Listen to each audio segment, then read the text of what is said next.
Washington, CNN. With little pomp or circumstance, Sarah Huckabee Sanders stepped up to the briefing room podium and got straight to business Friday, reading announcements about Made in America Week and a new executive order on defense.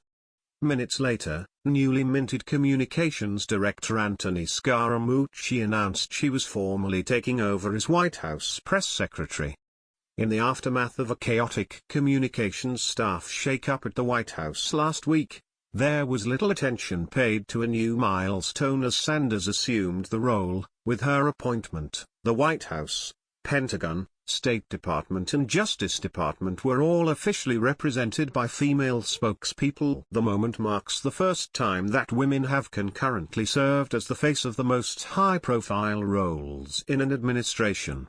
Sanders joins colleagues Dana White at the Pentagon, Heather Nauert at the State Department and Sarah Isca Flores at the Justice Department, who each speak on behalf of their respective principals as the administration seeks to promote its message. The press secretaries for the Departments of Education and Interior, as well as Health and Human Services Assistant Secretary for Public Affairs are also women. Congratulations to @Sarah Huckabee. We may disagree on policy, but always great to see a hard-working woman rise to be public face. Congratulations to @Sarah Huckabee. We may disagree on policy, but always great to see a hard-working woman rise to be public face. Obama White House Communications Director Jen Psaki tweeted to Sanders. One of three, Sanders is the third woman to serve as White House press secretary. D.D. Myers served the Clinton administration from 1993 to 1994 and Dana Perino served George W. Bush's press secretary from 2007 to 2009. She is also the first mother to serve as press secretary.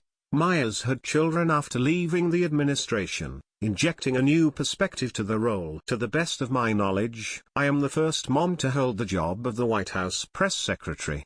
That says less about me than it does about this president. It's not just with personnel, it's about people and it's about policy, she said at Wednesday's on-camera press briefing, speaking personally about her children in the context of the president's policies. I have 3 children, and the oldest, Scarlett, starts kindergarten in a few weeks. Scarlett and every little girl in America should grow up in a country that, if we deliver on the president's agenda of better jobs, better health care, and a better tax system, that incentivizes women to work and raise children. For Sanders, being the mom of 3 small children lends itself to a point of view not often heard from a briefing room podium. Asked about the chaos within the White House amid staffing changes on Friday, she brushed it off. You want to see chaos? You should come to my house early in the morning when my 3 kids are running around. That's chaos. This is nothing, she said. Sanders assumes what has always been a challenging role as the public face of the administration to the White House press corps. That challenge is only compounded by a changing media landscape, a high level of scrutiny, and a president who frequently distracts from the administration's intended messaging with his use of social media. But the women who came before her faced their own challenges. Even though Myers had worked on Bill Clinton's 1992 presidential campaign and transition, her installation as White House press secretary wasn't a given.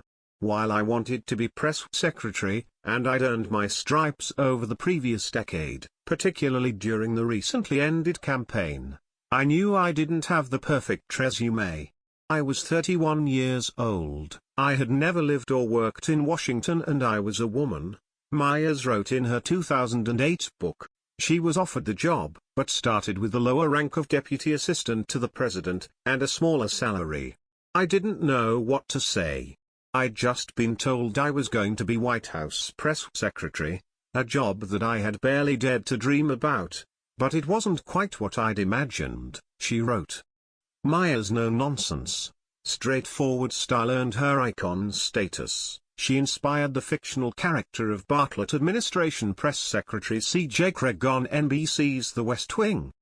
Things had changed during the Bush administration. Dana Perino, the first Republican woman to serve as press secretary, served alongside a female Homeland Security advisor, Secretary of State, Secretary of Labor, Secretary of Education, Secretary of Transportation, Counselor to the President and Legislative Director. I was just surrounded by a lot of women who were in positions of power, she said in a 2015 interview with PBS. So it didn't occur to me, I know that the Republican Party needs to do more to recruit more women, and I think they are on the legislative side, but from a career standpoint, I was in a very good position. But that didn't come without its own share of self-doubt. It crossed my mind that I had been an obvious choice and that perhaps they thought it was easier just to have me take over officially since there wasn't that much time left in the administration. Was I just the convenient choice, the most obvious option? Or did the president really have confidence in me to do the job well? She wrote in her 2015 memoir. Although Sanders is only the third woman of 33 press secretaries and acting press secretaries, the significance of the moment came and went without much fanfare or acknowledgement. Like those women who came before her, she and her colleagues are proud but focused on the task at hand. I am privileged to stand on the shoulders of giants. I am so proud to be a part of a nation that has made it possible for me, the great-granddaughter of a sharecropper, to sit every day alongside the Secretary of Defense. Regardless of gender, I am humbled and honored to serve the men and women of the Department of Defense, Pentagon Chief Spokeswoman Dana White told CNN in a statement. As a working mom, it's not lost on me what a great honor and what a privilege it is to stand here at the podium, and I thank the President for the opportunity, she said. But I also hope to send my daughter a message and to every other kid in America, don't listen to the critics, dream big, and fulfill your potential, because in this country, you still can.